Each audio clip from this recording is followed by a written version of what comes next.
আযান শব্দের শাব্দিক অর্থ হলো আহ্বান করা, ডাকা, এলান দেওয়া, ঘোষণা করা। যিনি আযান দেন, আহ্বান করেন তাকে মুয়াজ্জিন বলা হয়। যিনি মুয়াজ্জিন হন তিনি প্রত্যেক দিনের ৫ ওয়াক্তের প্রত্যেক ওয়াক্তে তিনি আযান দেন, মানুষকে ডাকেন আল্লাহ। আল্লাহ রাব্বুল আলামিন পবিত্র কোরআনের সূরা ফুসসিলাত হামিম সিজদা বলা হয় এটাকে। এই সূরা ৩৩ নম্বর আয়াতের মধ্যে তিনি বলছেন, ওমান আহসানু কাওলাম মিম্মান দাআ ইলাল্লাহ ওয়া আমিলা সালিহান ওয়া ক্বালা ইন্নানি মিনাল মুসলিমিন। ওই ব্যক্তির চাইতে উত্তম আর কার হতে পারে? ওই ব্যক্তির ডাকের চাইতে উত্তম আর কার হতে পারে যে আল্লাহর দিকে ডাকে এবং নিজে নেক আমল করে আর বলে যে আমি একজন মুসলিম। তো এই আয়াতের ব্যাখ্যায় মুফাসসিরিনে কেরাম একটা ব্যাপক ধরনের তাফসীর করছেন। তারা বলছেন পৃথিবীর যেই মানুষই আল্লাহর দিকে ডাকবে, কল্যাণের দিকে ডাকবে, সৎ কাজের দিকে ডাকবে, প্রত্যেক মানুষের উপর এই আয়াতটা সেট হবে। মুফাসসিরিনে কেরামের অনেকের মধ্যে হবে কিছু কিছু মুফাসসিরিনে কেরাম এটাও বলছেন যে আয়াতের মধ্যে যেহেতু কল্যাণের দিকে ডাকা যে বেশি ডাকবে, যে ডাকবে আহ্বান করবে সেই সবচেয়ে উত্তম মানুষ, উত্তম ডাক। ওমান আহসানু কাওলা, তার চাইতে উত্তম কথা আর কার হতে পারে যে আল্লাহর দিকে ডাকে। মিম্মান দাআ ইলাল্লাহ, সবচেয়ে শ্রেষ্ঠ আহ্বানকারী হলেন মুহাম্মদুর রাসূলুল্লাহ সাল্লাল্লাহু আলাইহি ওয়াসাল্লাম। এরপরে হলো আল মুআজ্জিনুন আস-সুলাহা, নেক মুয়াজ্জিন যারা আছে, ভালো মুয়াজ্জিন যারা আছে তারা হলেন এর পরের স্তরে আছে। কারণ মুয়াজ্জিন তো আল্লাহর দিকেই ডাকে, সে ৫ ওয়াক্ত নামাজের সময় এইদিকেই ডাকে যে নামাজের সময় হয়েছে, কল্যাণের দিকে আসো, সালাতের দিকে আসো। এই জন্য এখানে মুয়াজ্জিনকে উদ্দেশ্য করা হয়। তো মুয়াজ্জিনের প্রথম আলোচনা ছিল যে মুয়াজ্জিনের কিছু ফজিলত নিয়ে কথা বলা। মুয়াজ্জিনের অনেক ফজিলত, আমরা মুয়াজ্জিনদেরকে কদর করি না কিংবা নিজেরাও মুয়াজ্জিন হইতে চাই না। অনেকগুলো ফজিলত আমি উল্লেখ করব। তো অনেকগুলো ফজিলত যেহেতু উল্লেখ করবো, নাম্বার দিয়ে উল্লেখ করলে সহজ হয়। তো ১ নম্বর ফজিলত হলো মুয়াজ্জিনের গর্দান কিংবা গাল সবার থেকে কিয়ামতের দিন সবার থেকে বেশি লম্বা হবে, যেটা বলুন সুবহানাল্লাহ। দলিল শরীফের ৭৩৮ নম্বর হাদিস। রাসূল কারীম সাল্লাল্লাহু আলাইহি ওয়াসাল্লাম বলেন, আল মুআজ্জিনুনা আতওয়ালুন নাসি আলাকান ইয়াউমাল কিয়ামাহ। তো মুয়াজ্জিনের কিয়ামতের দিন সবচেয়ে গর্দান যার লম্বা হবে তিনি বলেন মুয়াজ্জিন। সুবহানাল্লাহ। এবার প্রশ্ন করবেন, হুজুর মুয়াজ্জিনের গর্দান লম্বা হবে মানে কি জিরাফের মতো যদি লম্বা হয় দেখতে বেমানান লাগবে, কেমন লাগবে? একটা ফজিলতের বিষয় তো হবেই না, বরং তার বিষয় হয়ে দাঁড়াবে। অনেকে নামা করবে, সেটা তো একটা ফজিলতের বিষয় হতে পারে না। মুহাদ্দিসিনে কেরাম অনেকগুলো ব্যাখ্যা দিয়েছেন, তার উল্লেখযোগ্য ব্যাখ্যা হলো সবার চাইতে গর্দান উঁচু হবে মানে হলো সবার চাইতে তার মর্যাদা বেশি হবে এবং সে আল্লাহর কাছে সবচেয়ে বেশি ক্ষমাপ্রার্থীদের অন্তর্ভুক্ত হবে। বলুন সুবহানাল্লাহ। তাহলে মুয়াজ্জিনের ১ নম্বর বৈশিষ্ট্য কি, ফজিলত কি? কিয়ামতের দিন তার গর্দান সবার চাইতে বেশি লম্বা হবে। ২ নম্বর ফজিলত হলো তার জন্য জান্নাত ওয়াজিব। তার জন্য কি? জান্নাত ওয়াজিব। ইবনে মাজাহ বর্ণনা এই ২ নম্বর ফজিলতটা ইবনে মাজাহর মধ্যে আসছে এবং একই হাদিসের মধ্যে আরো ২টা ফজিলতের কথা উল্লেখ হয়েছে। তো ইবনে মাজাহর ৭২৮ নম্বর এই হাদিসের ২টা ফজিলত যদি উল্লেখ করি আমরা, তাহলে প্রথম বলছিলাম একটা, এখানে আছে আরো ২টা, হলো কয়টা? ৩টা। তো প্রথম নম্বর হলো যে তার জন্য জান্নাত ওয়াজিব। রাসূল কারীম সাল্লাল্লাহু আলাইহি ওয়াসাল্লাম বলেন, মান আযানা সিনতাই আশরাতা সানাতান ওয়াজাবাত লাহুল জান্নাহ। যে ব্যক্তি লাগাতার ১২ বছর আযান দিবে তার জন্য জান্নাত ওয়াজিব। সুবহানাল্লাহ। আর এই হাদিসের পরের অংশের মধ্যে আরেকটা ফজিলত উল্লেখ করেছেন। রাসূল কারীম সাল্লাল্লাহু আলাইহি ওয়াসাল্লাম বলেন, এই মুয়াজ্জিন যে আযান দেওয়া হয়, যে মুয়াজ্জিন আযান দেয় তাকে প্রত্যেক দিনের আযানের জন্য 60টা নেকি দেওয়া হয় এবং ইকামতের জন্য 30টা নেকি দেওয়া হয়। সুবহানাল্লাহ। তাহলে কয়টা হলো? 3টা। এই হাদিসে 2টা, আগে বলছিলেন একটা, 3টা। তো 3 নম্বর ফজিলত হলো ওয়াকুতিবা লাহু বিতাযিহি ফি কুল্লি সানাতিন 60 হাসানা, যে তার প্রতিদিনের আযানের জন্য 60টা সওয়াব দেওয়া হবে। ওয়ালিকুল্লি ইকামাতিন 30 হাসানা, এবং প্রত্যেক ইকামতের জন্য তাকে 30টা নেকি দেওয়া হবে। জোরে বলুন সুবহানাল্লাহ। তাহলে মুয়াজ্জিনের 3টা ফজিলত আমাদের কাছ থেকে অতিবাহিত হলো। 4 নম্বর ফজিলত হলো মুয়াজ্জিনের, যে আল্লাহ রাব্বুল আলামিন এই মুয়াজ্জিনকে দেখে আশ্চর্য হয়, খুশি হয়ে যায়। কি হয়ে যায়? খুশি হয়ে যায়। নাসাই শরীফের 666 নম্বর, 666 মানে 666 নম্বর হাদিসের মধ্যে এক লাগে 3টা ফজিলতের কথা উল্লেখ করছে। কয়টা ফজিলত? 3টা। যে মুয়াজ্জিনের প্রতি আমরা আশ্চর্য হয়ে যাই। এটা কোন মুয়াজ্জিন? যে মুয়াজ্জিন পাহাড়ের চূড়ায় ছাগল চড়ায়, আবার আযান দেয়, নামাজও পড়ে, ওই মুয়াজ্জিনকে আল্লাহ রাব্বুল আলামিন দেখে আশ্চর্য হয়ে যায়। যেটা বলুন সুবহানাল্লাহ। তাহলে মুয়াজ্জিনের 4 নম্বর ফজিলত হলো আল্লাহ রাব্বুল আলামিন ওই মুয়াজ্জিনকে দেখে এই মুয়াজ্জিনের প্রতি তিনি আশ্চর্য হয়ে যান। তিনি নাসাই শরীফের 666 নম্বর হাদিসে আল্লাহ রাসূল সাল্লাল্লাহু আলাইহি ওয়াসাল্লাম বলেন, হাদিসটা বর্ণিত আছে উকবা ইবনে আমির রাদিয়াল্লাহু তাআলা আনহু থেকে, আন উকবা ইবনে আমির রাদিয়াল্লাহু তাআলা আনহু قال سمعت رسول الله صلى الله عليه وسلم يقول, উকবা ইবনে আমির রাদিয়াল্লাহু তাআলা আনহু তিনি বলেন, আমি রাসূল কারীম সাল্লাল্লাহু আলাইহি ওয়াসাল্লাম থেকে শুনেছি, তিনি বলেছেন, ইয়াজাবু রাব্বুকা মিন রা'i গনামিন মিন রা'সি শাজিয়াতিল জাবালি, তোমার প্রতিপালক, তোমার রব ওই ব্যক্তির উপর সন্তুষ্ট হয়ে যায়, ওই ব্যক্তির উপর আশ্চর্য হয়ে যায়, খুশি হয়ে যায়, যে ব্যক্তি পাহাড়ের শৃঙ্গের মধ্যে, অর্থাৎ পাহাড়ের চূড়ার মধ্যে ছাগল চড়ায়, কিন্তু সেখানে গিয়েও তিনি আযান দেয় এবং নামাজ পড়ে। বলুন সুবহানাল্লাহ। ইউআযযিরু বিস-সালাহ ওয়া ইউসাল্লি, তিনি সেখানে আযান দেয় নামাজের জন্য এবং সেখানে তিনি নামাজ আদায় করে। ওই মুয়াজ্জিনকে তিনি দেখার পর তিনি আশ্চর্য হয়ে যান।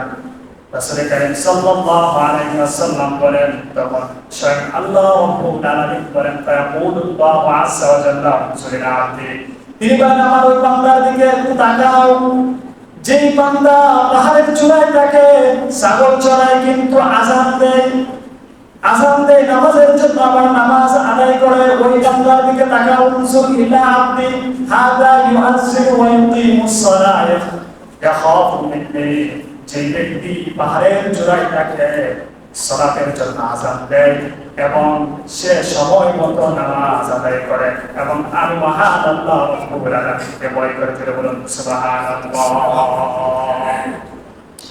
তাহলে আল্লাহ আশ্চর্য হয়ে যাওয়া, এই হাদিসটা হলো 6600 নাসাই শরীফের হাদিস।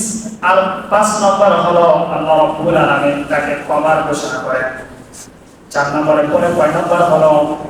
4 নম্বরের পরে 5 নম্বর যে অপশন হলো, আল্লাহ রাব্বুল আলামিন বলেন, আমি ওই বান্দার প্রতি খুশি হয়ে গেলাম, আমাকে যেহেতু ভয় করে সে আযান দেয় এবং নামাজ পড়ে, অতএব আমি ওই বান্দাকে ক্ষমার ঘোষণা করে দিলাম। সুবহানাল্লাহ। তিনি বলছেন, আমি আমার ওই বান্দাকে ক্ষমা করে দিলাম। তাহলে 5 নম্বর যে ফজিলত হলো মুয়াজ্জিনের, সেটা হলো মুয়াজ্জিনকে আল্লাহ রাব্বুল আলামিন ক্ষমা করে দিলেন। আর 6 নম্বর যে ফজিলত হলো আল্লাহ রাব্বুল আলামিন তিনি বলছেন মুয়াজ্জিনকে আমি জান্নাতে প্রবেশ করানোর ঘোষণা দিলাম। বলুন সুবহানাল্লাহ। তিনি বলছেন ওয়া আদখালতুহুল জান্নাহ, আমি তাকে জান্নাতে প্রবেশ করাইব। বলুন সুবহানাল্লাহ। তাহলে মুয়াজ্জিনের 6টা বৈশিষ্ট্যের কথা গেল। 7 নম্বর বৈশিষ্ট্য হলো মুয়াজ্জিন যে আযান দিবে, এই আযানের ধ্বনি যত দূর যাবে, যত দূর পর্যন্ত পৌঁছাবে, তত দূর পর্যন্ত আল্লাহ মাফ করে দিবে। বলুন সুবহানাল্লাহ। তত দূর পর্যন্ত মাফ করে দেওয়ার অর্থটা আসলে কি? তত দূর পর্যন্ত মাফ করে দেওয়ার অর্থটা হলো আল্লাহ রাব্বুল আলামিন এটার একটা আধিক্যতা বুঝাইছে যে বান্দাকে যদি আমি মাফ করে দেই, যে তার আযান যত দূর যাবে, যত দূর তার এই ধ্বনি পৌঁছাবে, তত দূর আমি মাফ করে দিব। এটা একটা মাফ করার আধিক্যতা বোঝাইছে যে আল্লাহ রাব্বুল আলামিন মুয়াজ্জিনকে তার আযানের ধ্বনিতে যতটুকু দূরে সে পৌঁছাতে পারে, যত আওয়াজে দিবে এতটুকু করে তিনি মাফ করে দিবেন। জোরে বলুন সুবহানাল্লাহ। এই 7 নম্বর ফজিলতটা আবু দাউদের 515 নম্বর হাদিসের মধ্যে আসছে। রাসূল কারীম সাল্লাল্লাহু আলাইহি ওয়াসাল্লাম বলেন, আল মুয়াজ্জিন ইউগফার লাহু মাদা সাউতিহি, আল্লাহ রাব্বুল আলামিন মুয়াজ্জিনের আযানের আওয়াজ যত দূর যাবে তত দূর তিনি মাফ করে দিবেন। মুয়াজ্জিন যে আযান দিবে, ওই আযান দেওয়াটা যত উচ্চ সুরে আযান দিবে এবং যত দূর পর্যন্ত পৌঁছাবে, তিনি বলেন আমি তত দূর আমার বান্দাকে, আমার মুয়াজ্জিনকে মাফ করে দেব। এবং এই হাদিসের মধ্যে 8 নম্বর বৈশিষ্ট্যের কথা আসছে। 8 নম্বর ফজিলত হলো ওই মুয়াজ্জিন যে আযান দিবে, আর আযান দেওয়ার পর্যন্ত তাজা গাছ-গাছালি আছে, তাজা জিনিসপত্র আছে এবং যত শুকনো জিনিস আছে, যতগুলো এই আযান শুনবে প্রত্যেকেই ওই দিন সাক্ষী দিবে। জোরে বলুন সুবহানাল্লাহ। ওই দিন প্রত্যেকটা তাজা যত বস্তু আছে, সেটা গাছ-গাছালি হোক, তরুণতা হোক, শাকসবজি হোক, এগুলোও সাক্ষী দিবে। এবং শুকনো যে জিনিসগুলো আছে, এই ধরনের প্রত্যেক জিনিস সেদিন এই মুয়াজ্জিনের পক্ষে কিয়ামতের দিন সাক্ষী দিবে। বলুন সুবহানাল্লাহ। এবং তিনি হাদিসের অর্থাৎ আবু দাউদের 515 নম্বর হাদিসের শেষ অংশে তিনি বলছিলেন, রাসূল কারীম সাল্লাল্লাহু আলাইহি ওয়াসাল্লাম বলছিলেন, ওয়া ইয়াশহাদু লাহু কুল্লু রাতবিন ওয়া ইয়াবিসিন, এবং প্রত্যেকটা তাজা এবং শুষ্ক বস্তু আমাদের সাক্ষী দিবে। বলুন সুবহানাল্লাহ। 8 নম্বর ফজিলতের পর 9 নম্বর ফজিলত হলো মুয়াজ্জিনের 9 নম্বর ফজিলত হলো মহান আল্লাহ রাব্বুল আলামিন যেভাবে তাকে ক্ষমার ঘোষণা করেছেন, অমনিভাবে মুহাম্মদুর রাসূলুল্লাহ সাল্লাল্লাহু আলাইহি সাল্লাম তার জন্য ক্ষমা প্রার্থনা করেছেন মহান আল্লাহ রাব্বুল আলামিনের কাছে। উক্ত হাদিসটা আবু দাউদ শরীফের 517 নম্বর হাদিস। রাসূল কারীম সাল্লাল্লাহু আলাইহি ওয়াসাল্লাম উক্ত হাদিসের মধ্যে বলছেন যে মুয়াজ্জিন এবং ইমাম দুইজন সম্পর্কে বলছেন। তিনি বলছেন আল ইমামু দামিনুন ওয়াল মুয়াজ্জিনু মুত্তাবানুন। ইমাম হলো দায়িত্বশীল, তিনি মানে আমানতদার, আর মুয়াজ্জিন হলো দায়িত্বশীল, তিনিও হলেন আমানতদার। তখন দুইজনের কথা বলার পর তিনি বলছেন আল্লাহুম্মা আরশিদিল আইম্মাতা ওয়াগফির লিল মুয়াজ্জিনিন। মহান আল্লাহ রাব্বুল আলামিন কাছে বলছেন, হে মহান আল্লাহ রাব্বুল আলামিন, আপনি ইমামদেরকে হেদায়েতের উপর অটল রাখুন আর মুয়াজ্জিনদেরকে আপনি ক্ষমা করে দিন। বলুন সুবহানাল্লাহ। আজকে মুয়াজ্জিনের কদর আমাদের কাছে নাই, কিন্তু এই হাদিসের এই অংশগুলো দেখলে মনে হয় যে মুয়াজ্জিনের কত মর্যাদা। আল্লাহ জান্নাতের ওয়াজিব হয়ে যাবে এবং জান্নাত দিবেন সেটাও বলছেন, সাথে সাথে ক্ষমার কথা রাসূলও বলছেন এবং আল্লাহ তাআলা নিজেও বলছেন। কত গুরুত্বপূর্ণ। কিন্তু আমাদের অবস্থা হলো এমন যে আমরা আযান দিতে চাই না। আযান দিতে চাই না, এই জন্য মানুষ কি বলবে, বা আমি নিজের একটু আগে আগে আসতে হয়, সেই দিকে আমি রাজি না, একটু লেট করে আসি। লেট করে আসার কারণে আমি ইচ্ছাকৃতভাবে ইচ্ছা থাকলেও আমি আযান দিতে পারি না। তাহলে 8টা ফজিলত গেল। 9 নম্বর ফজিলত, এটা ওই হাদিসগুলো শোনার পরে আমাদের কাছে একটা আগ্রহ জাগার কথা তাহলে এত গুরুত্বপূর্ণ, আমিও আজান দিব, আমিও দিব। যখন সবাই বলবে আমিও আজান দিব, এত ফজিলতের কাজ তো বাদ দেওয়া যায় না। তখন যখন সবাই যদি একসাথে আজান দিতে চায়, দিতে পারবে? দিতে পারবে না। তখন সেটা লটারি সিস্টেমে নিতে হবে। ঠিক আছে, সবাই যখন আজান দিতে চাও, এত গুরুত্বপূর্ণ ইবাদত, সবাই এটা বরকত দিতে চাও, তাহলে এইভাবে তো একসাথে দেওয়া যাবে না। তাহলে প্রত্যেকের নাম একসাথে করি এবং নাম লেখার পর একটা লটারি দিই। এখান থেকে ইমাম সাহেব করো, মুয়াজ্জিন যে লিডার সে করো, চাই সেটা খতিব সাহেব করো, অথবা সাধারণ মুসল্লি করো, অথবা সভাপতি করো, অথবা মুতাওয়াল্লি করো, আমাদের আপত্তি নাই। যেহেতু এত গুরুত্বপূর্ণ কাজ, আমরা সবাই দিতে চাই, এটা আজান দিতে চাই। বুখারী শরীফের 615 নম্বর হাদিসের মধ্যে লটারির কথা আসছে। রাসূল কারীম সাল্লাল্লাহু আলাইহি ওয়াসাল্লাম বলেছেন, লাউ ইয়ালামুন নাসু মা ফিল নিদাই ওয়া সাফিল আউয়ালি সুম্মা লাম ইয়াজিদু ইল্লা আইয়াস্তাহিমু আলাইহি আসলামু। যদি মানুষ জানতো আযান দেওয়া এবং প্রথম কাতারে নামাজ পড়ার কি গুরুত্ব, কি ফজিলত, এই প্রথম কাতারে এবং আযান দেওয়ার মর্যাদা যদি তারা জানতো, তাহলে তারা সবাই মিলে এই পরামর্শের মধ্যে উপনীত হইত যে আমরা লটারির মাধ্যমে নাম নির্ধারণ করব এবং লটারিতে যা নাম আসবে সেই আজান দিবে এবং সেই প্রথম কাতারে নামাজ পড়বে। যে বলুন সুবহানাল্লাহ। তাহলে মুয়াজ্জিনের 10 নম্বর বৈশিষ্ট্য হলো, অর্থাৎ ফজিলত হলো যে লটারির মাধ্যমে আজান দিতে পারাটা সেটা সিলেক্ট করা, নির্দিষ্ট করা। এখন যেটা গুরুত্বপূর্ণ হলো, এই আজানের যে বিষয়টা, সেটার পাশাপাশি আরেকটা গুরুত্বপূর্ণ বিষয় হচ্ছে প্রথম কাতারে নামাজ পড়াটা। বলছে লাউ ইয়ালামুন নাসু মা ফিন নিদাই ওয়া সাফিল আউয়াল। যদি মানুষ জানতো আজান দেওয়া এবং প্রথম কাতারের মধ্যে কি পরিমাণে ফজিলত আছে, সুম্মা লাম ইয়াজিদু ইল্লা আইয়াস্তাহিমু আলাইহি লাস্তাহাবু, তাহলে তারা কি করতো? লটারি দিত। লটারি ছাড়া তো সুযোগ নাই।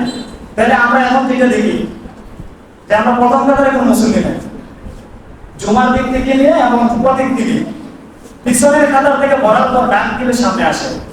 এখনো কিন্তু ফাঁকা আছে, ওই যে প্রথম কাতারে জায়গা ফাঁকা আছে, কিন্তু পিছনের কাতারে মোটামুটি মুসল্লি আছে। তো আমাদের যে এই যে প্রথম কাতারের যে গুরুত্ব, এটার যে বৈশিষ্ট্য, এটার যে ফজিলত, সেটা কি করি না, আমরা গুরুত্ব দিই না। আমরা দেখি অনেক কাজ আছে, মানে আমার নিজের আগ্রহ করতে চাই, কিন্তু এই যে একটা গুরুত্বপূর্ণ কাজের মধ্যে আমি যাই না, অন্যকে আগাই। মনে করেন ছেলে আসছে, তখন বাবাকে একটু আগে দেবে, আপনি প্রথম কাতারে যান। অথবা মুরব্বী এবং যুবক আসছে, যুবকে বলবে না আপনি একটু আগে যান। আর ফজিলতের কাজ আপনি আরেকজনকে দেওয়ার দরকারটা কি? যদি ফাঁকা থাকে তখন ডেকে আনেন, আপনি সুযোগ পাইছেন, আপনি প্রথম কাতারে চলে আসবেন। এটা সাধারণ কোনো বিষয় নয়, এটা অনেক গুরুত্বপূর্ণ।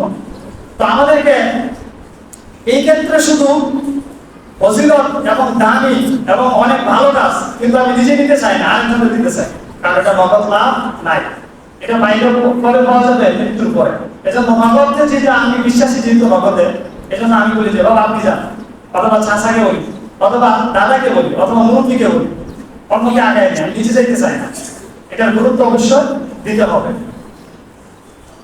তো 10 নম্বর বৈশিষ্ট্যের পরে 11 নম্বর বৈশিষ্ট্য।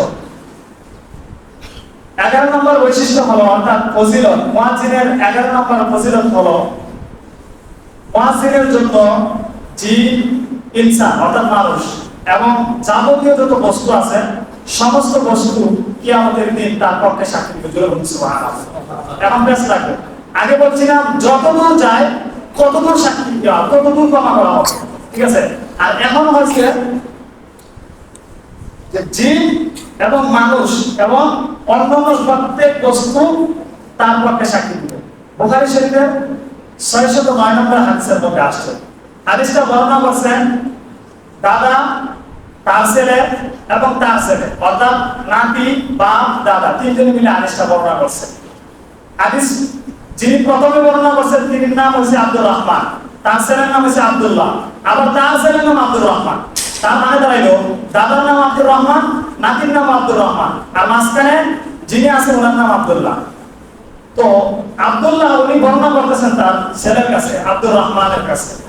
তো আব্দুর রহমান ওনার বাবার থেকে বর্ণনা করতেছেন, তিনি বলতেছেন যে আবু সাঈদ খুদরি রাদিয়াল্লাহু তাআলা আনহু বলছেন যে আমি তো তোমাকে দেখি বন জঙ্গলে থাকো, অর্থাৎ পাহাড়ে যেই জায়গার মধ্যে বকরি চড়ায় এগুলা, তুমি তো ছাগল চড়াইতে পছন্দ করো এবং বন জঙ্গলকে পছন্দ করো।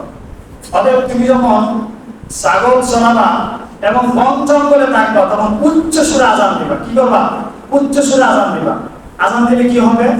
তোমার এই আজানে যত মানুষ শ্রবণ করবে, শুনবে, যত জিন শুনবে, যত ফেরেশতা শুনবে এবং এছাড়াও যে আরো যত বস্তু শুনবে, সকলে তোমার পক্ষে কি আমাদেরকে সাক্ষী ভিতরে বলুন সুবহানাল্লাহ। উক্ত হাদিসের ৬০৯ নম্বর হাদিস বুখারী শরীফের।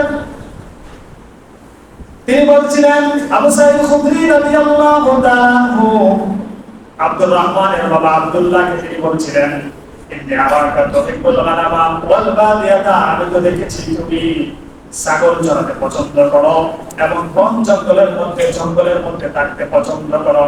ফাইদা কুনতা ফী গানামিকা আও বাদিয়াতিকা, যখন তুমি ওই ছাগল চড়াইবা অথবা জঙ্গলের মধ্যে থাকবা, ফাআযানতা বিস-সালাতি, নামাজের জন্য আযান দিবা, এবং তোমার আওয়াজকে বুলন্দিত করবা, তোমার আওয়াজকে সবচেয়ে উচ্চ সুরে দিবা। সুবহানাল্লাহ।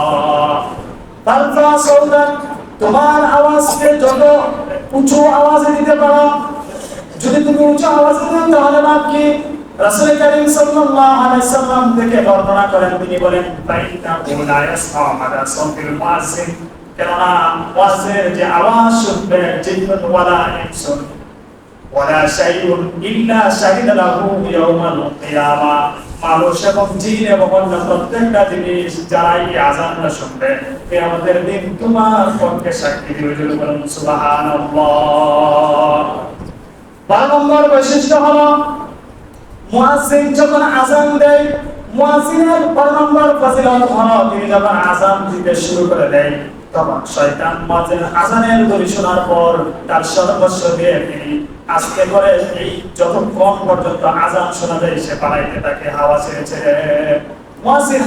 মুয়াজ্জিনের যখন আযান দেয়, তার আযানের এই ধ্বনি যখন শয়তানের কানে পৌঁছায়, দুষ্ট জিনের কানে পৌঁছায়, তখন হাওয়া ছেড়ে ছেড়ে পিছনের রাস্তায় হাওয়া ছেড়ে ছেড়ে সে পালায়। ওই পর্যন্ত পালায় যতক্ষণ পর্যন্ত আওয়াজ শোনা যায়, এমন জায়গায় সে গাঁটটি দিয়ে বসে যেখানে আওয়াজ আর যায় না। বুখারী শরীফের ৬০৮ নম্বর হাদিসের বর্ণনা আবু হুরায়রা রাদিয়াল্লাহু তাআলা আনহু থেকে বর্ণিত হয়েছে, আন আবি হুরায়রা রাদিয়াল্লাহু তাআলা আনহু আন্না রাসূলুল্লাহ সাল্লাল্লাহু আলাইহি ওয়াসাল্লাম قال ইযা নুদিয়া লিস-সালাত আদবারা আশ-শাইতান, যখন নামাজের জন্য আযান দেওয়া হয় তখন শয়তান পালায়ন করে। ওয়ালা হুদুরাতুন, এমন অবস্থায় যে পিছনের রাস্তায় এসে হাওয়া ছেড়ে ছেড়ে পালায়, কারণ সে সহ্য করতে পারে না এই আযানের আওয়াজ, তার কানে যখন পৌঁছায় সে সহ্য করতে পারে না।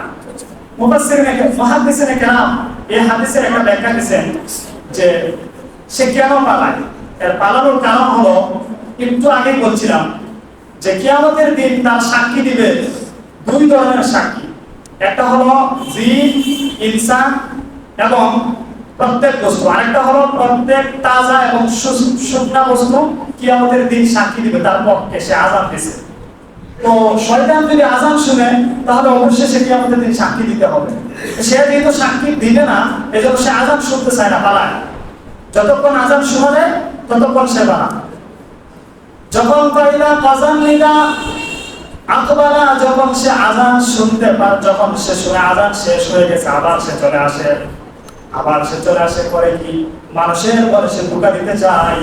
যখন মুয়াজ্জিন আবার ইকামতের জন্য প্রস্তুত হয় এবং ইকামত দিতে শুরু করে দেয়, তখন শয়তান আবার পালাইতে থাকে।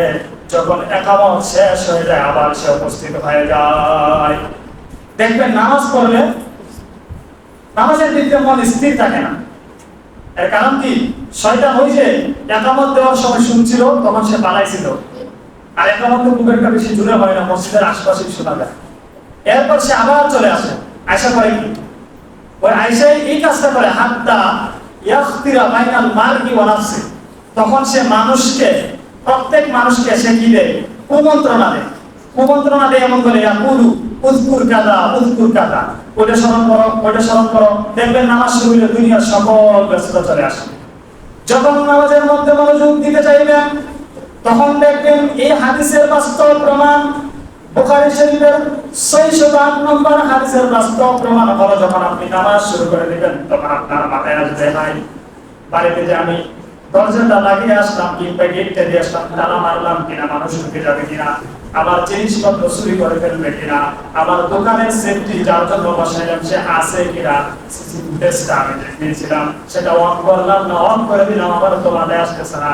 আপনি দেখবেন হঠাৎ করে হাঁটতেছেন চাবি হারিয়ে গেছে, সারাদিন খুঁজছেন মন প্রাণ দিয়ে খুঁজছেন, অনেক দোয়া দুরুস করেন কিন্তু চাবি খুঁজে পান না। যখন নামাজে দাঁড়ায় গেলেন অমনি শয়তান আপনার ভিতরে এসে বলছে তোমার চাবিটা হয়তো তোমার বিছানার নিচে রেখে দিয়েছো অথবা তোমার দোকানের ড্রয়ারের ভিতরে তুমি রেখে দিয়েছো, অটোমেটিক শয়তান বুদ্ধি দেয়। তো যখন আপনি নামাজে দাঁড়ান তখন শয়তানের কাজ কি? প্রত্যেকের অন্তরে কুমন্ত্রণা দেওয়া, দিতেছে এক পর্যায়ে বান্দা এমন অবস্থা হয় লা ইয়াদরি কাম সাল্লাহ, সে কত রাকাত পড়ছে ওইটা সে বলতে পারে না। অনেক মানুষের এমন হয় না, নামাজ শুরু করছে, শুরু করার পর সে দ্বিতীয় বৈঠকে বসবে কি বসবে না, সে 2 রাকাত পড়লো না 3 রাকাত পড়লো সন্দেহ হয়ে গেছে, কি রে বসবো আমি গেছি।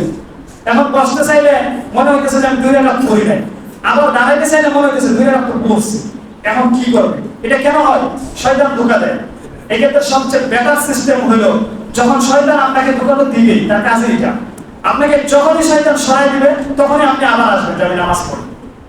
এই হাদিসটা বুখারী এবং এর মধ্যে বর্ণনা হয়েছে, মিশকাত শরীফের মধ্যে বর্ণনা হয়েছে কান্নাতু তারাহু ফাইল্লাম তাকুন তারাহু ফাইন্নাহু ইয়ারাক। যখন তুমি নামাজে দাঁড়াইবা তখন তুমি মনে করবা যে আল্লাহকে আমি দেখতেছি, ডাইরেক্ট আমি দেখতেছি। যদি আপনার কাছে এটা সম্ভব না হয় অন্তত এই ধারণা করবেন যে আল্লাহ আমার দেখতেছে। তো আল্লাহ যদি আমারে দেখে তাহলে এখানে বসে আমার সংসারের কোনো চিন্তা ভাবনা করার কোনো সুযোগ আছে নাকি? সুযোগ আছে? সুযোগ নাই। তাহলে আমাকে যতবার শয়তানে মনোযোগ ফিরে অন্যদিকে দিবে ততবার আমি এই দিকে ফিরে আসবো যে আমি নামাজে আছি। আল্লাহ আমাকে দেখতেছে মিয়া, আল্লাহ যে জায়গায় দেখা এই জায়গায় আমি ঢুকে দিতে পারি, আল্লাহর সাথে দাঁড়াই আমি বাটপারি করতে পারি। আমার যখনই স্মরণ হবে তখন আমি নামাজের মধ্যে চলে আসবো, না আমি নামাজে আছি, এই মুহূর্তে আমি কি করতে পারবো না, অন্যদিকে মনোযোগ দিতে পারবো না। তো 12 নম্বর বৈশিষ্ট্য ছিল অর্থাৎ ফজিলত ছিল শয়তান মুয়াজ্জিনের আযান শোনার পরে সে পলায়ন করে। আর 13 নম্বর বৈশিষ্ট্য হলো যেই মুয়াজ্জিন আযান দিবে সে যতজন মুসল্লি উপস্থিত থাকবে মুসল্লি সমপরিমাণ সওয়াব পাবে। জোরে বলুন সুবহানাল্লাহ। মুসল্লিরা যে পরিমাণ সওয়াব পাবে তার নিজেরটাও পাবে এবং মুসল্লিদের পুরো সওয়াবটা সে পাবে। জোরে বলুন সুবহানাল্লাহ। হাদিসটা বাইহাকি শরীফেও আসছে এবং আত-তারগীব আর তারহিবের মধ্যে আসছে। আমি আত-তারগীব আর তারহিব থেকে বলছি। হাদিস নম্বর 366 নম্বর হাদিস। এই 366 নম্বর হাদিসের মধ্যে বলছেন ক্বালা রাসূলুল্লাহ সাল্লাল্লাহু আলাইহি ওয়াসাল্লাম আল মুয়াজ্জিনু মাদা সাউতি, আল মুয়াজ্জিন ইউগফারু লাহু মাদা সাউতি, মুয়াজ্জিনের মাফ করা হবে যে পরিমাণ তার আযানের ধ্বনি পৌঁছায় এবং ওয়া আজরুহু মিসলু আজরি মান সাল্লা মাহু, এবং তার সওয়াবের পরিমাণ হবে যেই পরিমাণ মুসল্লি ওই দিনের নামাজ আদায় করবে সেই পরিমাণ সওয়াব দেওয়া হবে। জোরে বলুন সুবহানাল্লাহ। তাহলে 13 নম্বর বৈশিষ্ট্যের পরে 14 নম্বর হলো যে মুয়াজ্জিন তিনি যে আযান দেন তার এই আযানের যে শব্দগুলো আছে, যে ধ্বনিগুলো আছে, এটা সাধারণ কোনো শব্দ, সাধারণ কোনো ধ্বনি নয়। পৃথিবীর শ্রেষ্ঠ যে বাক্যগুলো আছে, শ্রেষ্ঠ যে ধ্বনিগুলো আছে সেটাই মুয়াজ্জিনের মুখ থেকে বের হয়। তাহলে 14 নম্বর বৈশিষ্ট্য হলো মুয়াজ্জিন সবচেয়ে উৎকৃষ্ট বাক্য উচ্চারণকারী, সবচেয়ে উৎকৃষ্ট বাক্য উচ্চারণকারী। এজন্য আমি বলছিলাম সূরা হামিম সিজদা, যাকে সূরা ফুসসিলাত বলা হয়, 33 নম্বর আয়াতের মধ্যে বলছিল ওয়ামান আহসানু কাওলাম মিম্মান দাআ ইলাল্লাহ ওয়া আমিলা সালিহান ওয়া ক্বালা ইন্নানি মিনাল মুসলিমিন। তার চেয়ে উত্তম ব্যক্তি আর কি যে আল্লাহর দিকে ডাকে, নিজে নেক আমল করে আর বলে আমি মুসলমান, কিংবা আমি আত্মসমর্পণকারীর মধ্যেও আমি একজন। এখন বিষয় হলো একটা প্রশ্ন করি, জীবনে একবারও হলে আযান দিছেন মসজিদে, এইরকম কয়জন আছেন একটু হাতটা তুলে নিন। একবার হলেও দিছেন আযান? মাশাআল্লাহ, অনেকেই দিছে আযান। আপনারা যারা একবারও দেন নাই, জীবনে কোনো দিনও দেন নাই, ওইরকম কয়জন আছেন একটু হাতটা তুলে নিন। এটাও অনেক। চিন্তা করে দেখেন আপনার সাক্ষী হওয়ার জন্য অন্তত একটা আযান দেওয়া দরকার। আমি আযান দিছি যেন কি আমাদের দিন আমি মুসলিম এবং আমি কমন প্রাপ্তি হওয়ার জন্য যেন সাক্ষী দেয় মানুষ, জিন এবং ফেরেশতা এবং প্রত্যেক শুষ্ক জিনিস এবং তরতাজা জিনিস যে ওই দিনটা আযান দিছিল মুয়াজ্জিন একদিনের জন্য হইলো হইছে। তো আমরা সমস্যা কি, আমরা বলি ইমাম সাহেব দিব আযান, মুয়াজ্জিন সাহেব দিব আযান, কিংবা মাদ্রাসার ছাত্ররা দিব আযান, আমি দিব না। কেন ভাই? আপনার লাভের তো দরকার আছে না? আপনার দরকার নাই আযান দেওয়া? আপনারও তো কমার দরকার আছে, আপনারও তো জান্নাত যাওয়ার দরকার আছে, জান্নাত থেকে বাঁচার দরকার আছে, তাহলে আপনি কেন দিবেন না আযান? দেওয়া দরকার। কিন্তু এখন সমস্যা হলে আযান দিবেন কথা ঠিক আছে, অতি উৎসাহিত হয়ে সমস্যা আছে। একবার শুনছে পাখির বললে মোটামুটি এটা অনেক ভালো, কারণ রাসূল সাল্লাল্লাহু আলাইহি ওয়াসাল্লামের সবসময় দায়িত্ব ছিল। এখন নদী মিলে পাখি বানছে, এটা ভালো কাজ? এটা করা যাবে না। আপনি আযানের ফজিলত শুনছেন, আযান দিতে নিয়ত করছেন, ভালো কথা, কিন্তু আযানকে বিশুদ্ধ করার পর আযান দিতে হবে। আপনি ইমাম সাহেবের কাছে, মুয়াজ্জিনের কাছে, মাদ্রাসা শিক্ষকের কাছে অথবা মাদ্রাসা ছাত্রের কাছে আযান শোনাবেন যে আমার আযানটা হইছে কিনা, হইলে পরে আপনি এসে আযান দিবেন। বলবার আযান দিলে হবে না। একটা এক্সাম্পল দিই তাহলে বুঝবেন। যেমন আল্লাহু আকবার চারবার বলি আমরা, ঠিক আছে না? তো যখন আল্লাহু আকবার বলি এর অর্থ হলো আল্লাহ সবচেয়ে বড়। অর্থ কি? আল্লাহ সবচেয়ে বড়। কিন্তু যদি কেউ বলে আল্লাহু আকবার, তখন একটা প্রশ্ন উঠে গেছে, মানে আল্লাহ কি বড়? আল্লাহ কি সবচেয়ে বড়? আপনি যদি এইখানে কি আযান দেওয়ার সময় এইভাবে বলেন আল্লাহু আকবার, আল্লাহ কি সবচেয়ে বড়, আল্লাহ কি সবচেয়ে বড়, তাহলে আপনার আলাদা হইলো। আযানের যে কত রং কি বলবো, একজনে বলে আল্লাহু আকবারের মধ্যে বলে আল্লাহু আকবার, এই শব্দ কোথা থেকে পাইলো? আবার একজনে বলে আসসালাতু খায়রুম মিনান নাওম, এটা ফজরের সময় বলা হয় যে নামাজ ঘুম থেকে উত্তম। একজনে বলেছে আসসালাতু কায়রুম মিনান নাওম, খায়রুম কি বলছে? কায়রুম মিনান নাওম। পরে আমি দুবার দেখলাম যেটার অর্থ কি হয়, খায়রুম অর্থ উত্তম, কায়রুম অর্থ কি হয়? পরে লুগাত বুঝাবুঝির পরে যেটা বুঝলাম এটা একটা অহেতুক শব্দ। আরবি ভাষায় এরকম কোনো শব্দই নেই। এটার অর্থই যে শব্দ নাই, এটার কোনো অর্থই বল। তো অর্থহীন একটা শব্দ উল্লেখ করতেছে, অথচ এখানে বলছে আসসালাতু খায়রুম মিনান নাওম। তো বলছিলাম আযান আপনি দিবেন, কিন্তু এর আগে আযান শিখতে হবে এবং এটার বিশুদ্ধতা যাচাই করার পর আপনাকে আযান দিতে হবে। তো মুয়াজ্জিনের মোট 14টা ফজিলত এবং বৈশিষ্ট্য বলছিলাম। এখন আযান দেওয়ার পরে আমাদের একটা গাফলতি চলে, আযান তো একজন দেয় আর বাকিরা তো চুপচাপ বসে থাকি কিংবা গল্প করি। এই সময় আমাদের করণীয় কি? এই সময় আমাদের করণীয় আছে। বুখারী শরীফের হাদিস, ওই হাদিসের মধ্যে পাওয়া যায় যে আযানেরও জবাব দিতে হবে, বসে থাকলে হবে না। হাদিস নাম্বার হলো 611 নম্বর হাদিস। রাসূল সাল্লাল্লাহু আলাইহি ওয়াসাল্লাম বলেন, ইদা সামিআতুমুন নিদা ফাকুলু মিসলামা ইয়াকুলুল মুয়াজ্জিন, যখন তোমরা মুয়াজ্জিনের কাছ থেকে আযান শুনবা, মুয়াজ্জিনে যা যা বলবে তোমরাও মুয়াজ্জিনের সাথে তাই বলবা। এটা হলো আযানের জবাব। এখন যদি পুরাটাই মুয়াজ্জিনের মধ্যে বলি তাহলে তো এটা একটা কপি করা হয়ে গেল, শুধু কিছু অংশ পরিবর্তন করতে হবে। বুখারী শরীফের 613 নম্বর হাদিসের মধ্যে আসছে, রাসূল কারীম সাল্লাল্লাহু আলাইহি ওয়াসাল্লাম বলেন, লাম্মা ক্বালা হাইয়া আলাস সালাহ হাইয়া আলাল ফালাহ ক্বালা লা হাওলা ওয়ালা কুওয়াতা ইল্লা বিল্লাহ। তাহলে আমরা 613 নম্বর হাদিস বুখারী শরীফের আন্তর্জাতিক নাম্বার অনুযায়ী এই হাদিসের মধ্যে আমরা পাইলাম, যখন মুয়াজ্জিন বলবে হাইয়া আলাস সালাহ হাইয়া আলাস সালাহ, তোমরা কল্যাণের জন্য আসো, কল্যাণের জন্য সালাতের জন্য আসো, তখন এই চারটা শব্দ হাইয়া আলাস সালাহ হাইয়া আলাল ফালাহ, এই জায়গায় বলবেন লা হাওলা ওয়ালা কুওয়াতা ইল্লা বিল্লাহ, কয়বার বলবেন? চারবারই বলবেন। এখন গেল আযানের উত্তর। কিন্তু ইকামত দিলে আরেকটা সমস্যা হয় কি, একজন আরেকজনের সাথে কথা বলে এবং গান ধাক্কাধাক্কি, পিছনে তাকায়, মোবাইল টিপা, মোবাইল অফ ওয়ান ইত্যাদি দিকে ব্যস্ত হয়ে যায়। অনেকেই জানেই না যে ইকামতের কি দিতে হবে, উত্তর দিতে হবে।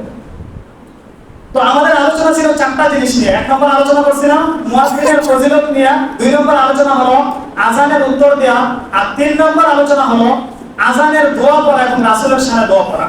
তো যখন আযান শেষ হয়ে যাবে, আযান শেষ হওয়ার সাথে সাথে তো আমি আযানের উত্তর দেওয়া শেষ করে দিব, তখন আমার কাজ হলো দোয়া পড়া। প্রথমে যে দোয়া করব, রাসূলের উপর দুরূদ পড়তে হবে। কি করতে হবে? রাসূলের উপর দুরূদ পড়তে হবে। মুসলিম শরীফের 384 নম্বর হাদিসের মধ্যে আসছে, রাসূল কারীম সাল্লাল্লাহু আলাইহি ওয়াসাল্লাম বলেন, যখন তোমরা মুয়াজ্জিনকে আযান দিতে শুনবে, মুয়াজ্জিনে যা যা বলবে তোমরাও তাই বলবে। আযান শেষ করার পরে তোমরা আমার উপর দুরূদ পড়বে। কি করবে? সুম্মা সাল্লু আলাইয়া, অতঃপর তোমরা আমার উপর কি করবে? দুরূদ পড়বে। ফাইন্নাহু, কারণ হলো মান সাল্লা আলাইয়া সালাতান সাল্লাল্লাহু আলাইহি বিহা আশরা, সাল্লাল্লাহু আলাইহি বিহা আশরা। কারণ হলো তোমরা যদি আমার উপর দুরূদ পড়ো, আল্লাহ রাব্বুল আলামিন তোমার একবার দুরূদ পড়ার কারণে 10টা নেকি দিবেন। সুবহানাল্লাহ। তাহলে মুসলিম শরীফের 384 নম্বর হাদিসে আমরা পাইলাম নামাজ শেষ হওয়ার অর্থাৎ আযান শেষ হওয়ার পরে আমরা কি করব? রাসূলের উপর দুরূদ পড়ব। কি করব? রাসূলের উপর দুরূদ পড়ব। এরপর আমরা আযানের একটা দোয়া আছে, ওই দোয়াটা পড়ব। এই দোয়াটা বর্ণিত হয়েছে বুখারী শরীফের 614 নম্বর হাদিসের মধ্যে আসছে।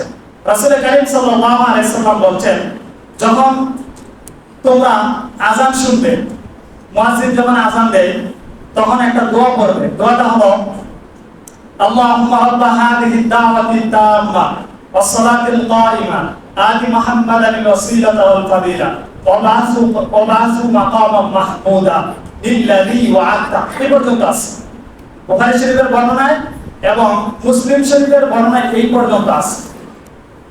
যদি কেউ এই পর্যন্ত পড়ে, রাসূল সাল্লাল্লাহু আলাইহি সাল্লাম বলছে হাল্লাত লাহু শাফাআত, আমি তাকে কিয়ামতের দিন শাফাআত করব। সুবহানাল্লাহ। এই দোয়াটা কখন পড়বেন? যখন আযান শেষ হওয়ার পর রাসূলের উপর দুরূদ পড়বেন সাল্লাল্লাহু আলাইহি সাল্লাম, অথবা নামাজের পূর্ণ দুরূদটা পড়বেন। শেষ হওয়ার পরে এখন আপনি এই দোয়াটা পড়বেন, আল্লাহুম্মা রাব্বা হাযিহি দাওয়াতিত তাম্মা, শেষ পর্যন্ত এই দোয়াটা পড়বেন। পড়লে কি হবে? হাল্লাত লাহু শাফাআতি, রাসূল সাল্লাল্লাহু আলাইহি সাল্লাম আপনাকে কি করবে? শাফাআত করবেন। এখন 4 নম্বর আলোচনা হলো ইকামতের উত্তর দিতে হবে। কি দিতে হবে? ইকামতের উত্তর দিতে হবে। উক্ত হাদিসটা আবু দাউদ শরীফের 528 নম্বর হাদিসের মধ্যে বর্ণনা হয়েছে। রাসূল সাল্লাল্লাহু আলাইহি সাল্লাম বলেন, যখন মুয়াজ্জিন ইকামত দেয় তখন মুয়াজ্জিন যে শব্দগুলো বলে আযানের মতো করে তোমরা ওই শব্দগুলাই বলবা। আযানের মধ্যে বলছিলাম না, যখন আযানের উত্তর কি হবে? আল্লাহু আকবার, আল্লাহু আকবার, আপনারা বলবেন আল্লাহু আকবার, আল্লাহু আকবার। আশহাদু আল্লা ইলাহা ইল্লাল্লাহ, আশহাদু আল্লা ইলাহা ইল্লাল্লাহ, আপনারা বলবেন। আশহাদু আন্না মুহাম্মাদুর রাসূলুল্লাহ, আপনারা বলবেন। যখন হাইয়া আলাস সালাহ বলবে আপনারা বলবেন লা হাওলা ওয়ালা কুওয়াতা ইল্লা বিল্লাহ। যখন হাইয়া আলাল ফালাহ বলবে আপনারা বলবেন লা হাওলা ওয়ালা কুওয়াতা ইল্লা বিল্লাহ। যখন ইকামত শুরু করবে তখন কি বলে? ক্বাদ কামাতিস সালাহ, ক্বাদ কামাতিস সালাহ। এই জায়গায় আয়েশা বলবেন আকামাহাল্লাহ ওয়া আদামাহা, আকামাহাল্লাহ ওয়া আদামাহা। এই শব্দটা বলবেন কোন জায়গায়? যখন বলবে ক্বাদ কামাতিস সালাহ, ক্বাদ কামাতিস সালাহ। এই পর্যন্ত যদি পড়েন তাহলে মোটামুটি আযান এবং আযানের পরে রাসূলের উপর দুরূদ পড়া এবং আযানের দোয়া পড়া, সর্বশেষ ইকামতের যে উত্তর দেওয়া, এই পর্যন্ত হয়ে গেল। এখন আমরা যারা মুসলিম আছি, মুসলিম সমাজে বাস করি, নিজেকে মুসলিম দাবি করি, বলি নামাজ পড়ি, তো আমাদের তো এটা করা দরকার কি দরকার না?